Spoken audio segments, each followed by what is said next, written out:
No, my work's not as good as Brett's and doesn't look as good.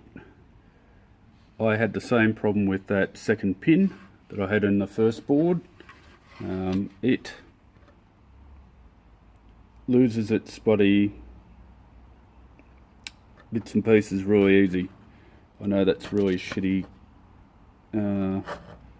design, and I can't even focus on the bloody thing. I wasn't focusing. There you go. Okay, so I'm going to check that that's not short actually, because I'm a bit worried about that.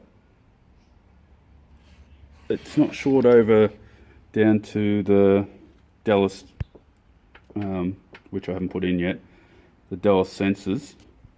But this is my second board, and the second board has the same problem as the first, and that's that second pin. So I can show you the old board, but I haven't got it. It's right in front of me. If you look, there's where the arrow was. What I did that I stuffed up on, I scraped the board thinking I was doing the right thing by looking for this track, and that's an old way I used to do it, and it didn't. It was unearthed, so that's why it's stuffed up. Anyway, that's it for me for the moment. I'll do a bit of checking. I don't think that that's going to be short, but you never do know.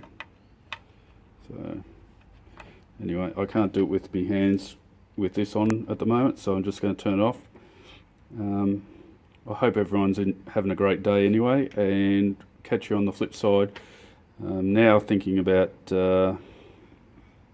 getting this going as quickly as possible, because I haven't got any batteries at the moment, but I just want to retest the ones I've got. Okay, catch you later, and please subscribe.